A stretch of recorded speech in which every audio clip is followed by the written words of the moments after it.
certain high holy days, as they would call it on the Wiccan calendar, because that is when they stage or execute. Let me specify execute. I won't say stage, execute many of these events.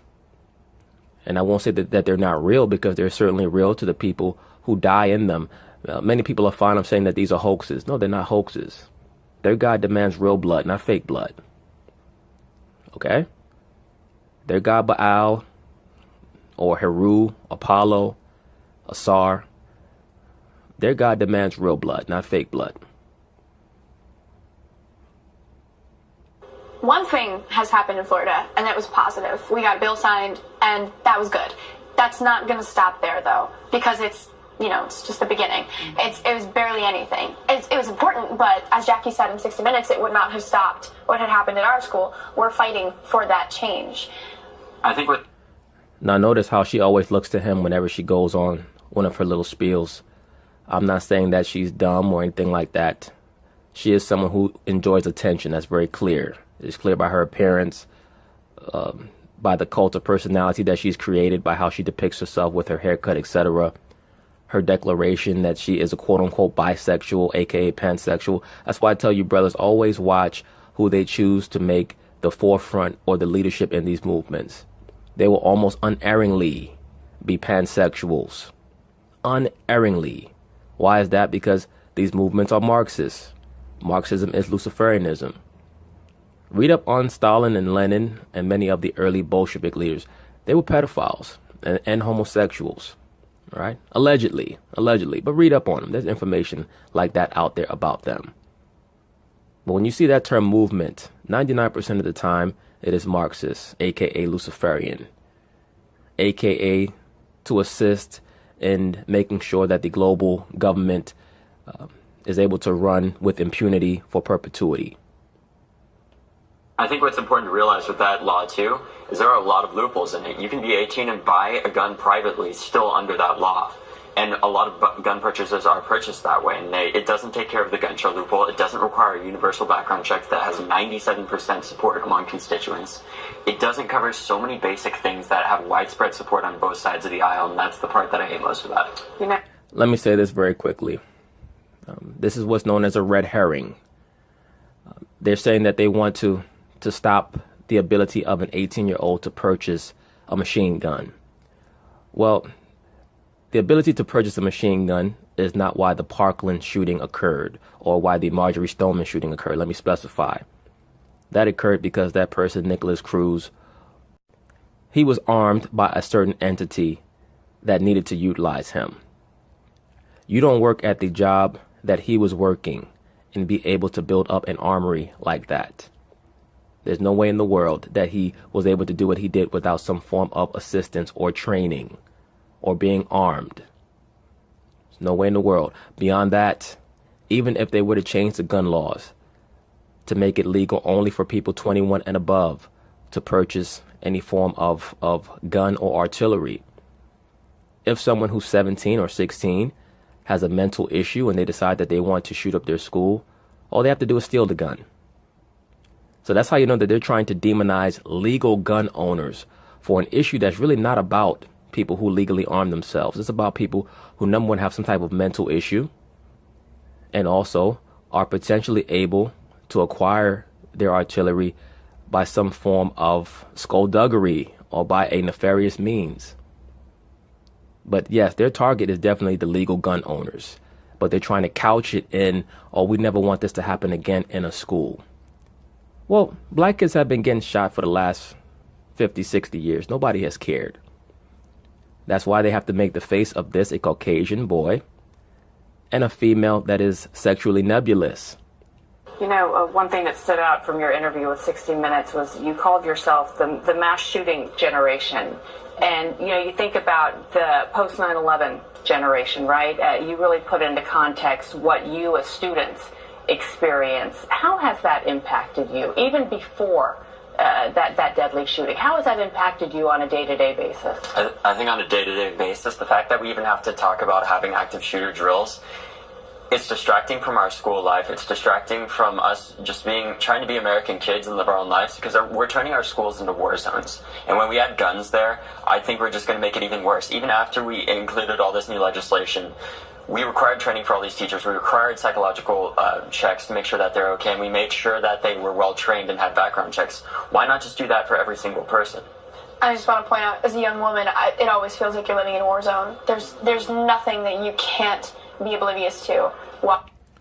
A statement like that really should nullify any attempt or sentiment that would even broach the subject that she would have any credibility as someone who could be a leader. Because she's automatically going into her victim mentality altar, and not because she was present during a school shooting, but because she's supposedly a woman. Give me a break. Walking around in the world. No, Emma, you wrote something very moving in Harper's Bazaar. You said, "My name is Emma Gonzalez. I'm 18 years old, Cuban and bisexual. I'm so indecisive that I can't pick a favorite color. She's so indecisive that she can't pick a favorite color, and yet she's supposed to be the leader of a movement that is going to change American society as we know it. Brothers, once again, do you understand why they choose to utilize or use certain people as the faces of movements? Because they want there to be a trickle-down effect to all the other confused young girls. Yes, you deserve attention even though you don't know up from down. Those are her words, not mine. She doesn't even know what her favorite color is. She's confused by nature. She's confused about her sexuality. Once again, those are her words or her sentiments. Let me specify. And yet she's supposed to be leading a march on Washington, D.C. that is going to change the world. That is why the use of a teenager as an unwitting pawn is perfect, because they have all the characteristics that you would need. They're looking for attention. They're looking to matter. And they want to show adults that they're not as inexperienced, they're not as dumb, they're not as naive as adults would state that they are. I'm allergic to 12 things, but none of this matters anymore. Were the two of you involved in student government before this happened? No. We were science buddies. That's my point. Now, you see what Gayle King asked them? She asked them, were you involved in government? Because Gayle King is assuming that they've taken on this mantle of leadership, that maybe they also had this mantle while in school. That's why I said, where are the political leaders? Where's the school president? How come he or she is not at the forefront of this movement? Why is everyone who is in the leadership position of the #NeverAgain movement either an actor or someone who was associated with drama in some way, or some form of media presentation? I don't want a reporter leading me anywhere. That's not your job. Most reporters, quite frankly, sensationalize their storylines so that they can get attention. Where are the people that are actually accustomed to administration? To be honest, we're kind of the nerds of the school. We're the last people that I would ever expect. Well, at least I am. Emma's always been an amazing person, I think. Well, sir, once again, if you're the last people that you would expect to be leading this movement, why are you leading it? How come you didn't find the school president or the people who were the official leaders in school to lead this movement? It's very obvious that this young lady here, Emma Gonzalez, has some type of a crush on the mayor of New York City, de Blasio. His wife is a so-called black woman who was a lesbian before she got with him. Not to digress too much, but it's always amazing how the so-called white man can break that lesbian spell that is held over the so-called black and brown woman. Ain't that a bitch? Let me rewind it back. I would ever expect. Well, at least I am.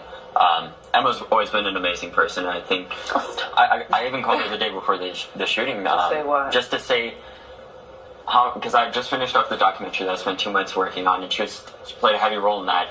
And I realized really what an amazing and dedicated person she is. And I just called her to tell her I didn't know what she was going to do next, but I knew it was going to change the world. But how did it come about the two of you, along with others, became leaders of this movement? Good question, Gayle.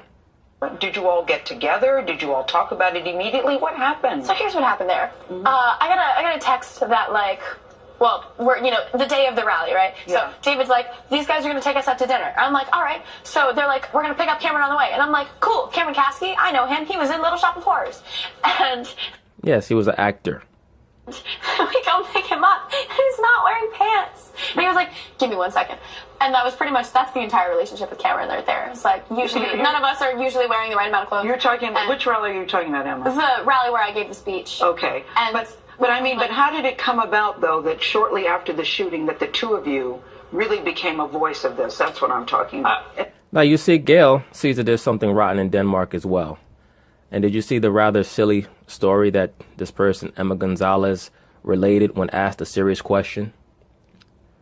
That's exactly why teenagers are not supposed to be leading movements, because they don't understand the world from a macrocosmic level yet. They have not experienced enough things. It's just a fact.